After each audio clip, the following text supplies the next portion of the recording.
your poster off by tiling it. So you have two options. Ideally, I'd like you to print it full size, but if you really don't have access to a full size printer, then you can do it this way. So full size printing like FedEx, any quality paper, even if it's bond, it doesn't really matter. It's just about experiencing your work at full size. So the screen really only serves as like a way of mocking something up, or gives you an idea of what your design looks like, but it will communicate completely different once it's at scale. So it's really important that you do this. So you go to QuickTime and go to File, not QuickTime, sorry. If you go to Acrobat and go to File and then Print, inside of Print you'll see I have a bunch of options. You choose your printer. So you can choose any printer because I'm going to be tiling this with 8.5 by 11 sheets. So I'm going to go Tile. Copies, you really only need one, and then you choose tile all pages, and then there's a couple things you can choose. So tile scale, we're going to do 100% because you want to post it 100%. Overlap's really nice. Overlap tells you or gives you the option of how much of those sheets actually overlap to create your design. So 0.000 or 0.005 of an inch is very little, so I might actually increase that a little bit. Maybe to something like this, or even like 1/4 of an inch. It could be less. It's up to you. That's not very much paper, so I'll do less than 1/8 of an inch, for example.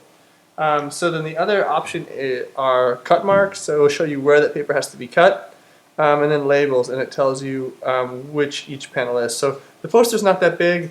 I'd like you to print it right now. It's at A3. I'd like you to print it at A2, which is a little bit smaller than 18 by 24. It's a little longer and a little narrower, but proportionally much better looking than 18 by 24. And since you're already working in A4, it'll be pretty easy to translate your design. And the one thing you might have to do to scale it up is outline your text. So you can go to, actually, I can open that up too.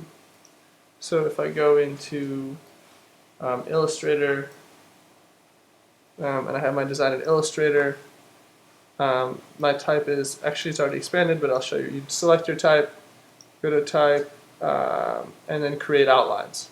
So expand or create outlines, object expand should do the exact same thing. So I'll show you some live type. So if I write hello in that typeface is live type. I can click my direct selection arrow, which is the black arrow, object, expand, and you'll see now it's just vector points. The only problem with doing that is that you lose editing capabilities. You can't edit or adjust kerning or anything, so make sure your design's done or you have a duplicate of this file before you do that. So also if you do this, you go to type, create outlines, it's the exact same thing, so just specific to type. So you can't kern or anything after this because at this point they're just vector points. So if I zoom in, you'll see that's what's left of the type. Okay, so you can scale your poster up that way.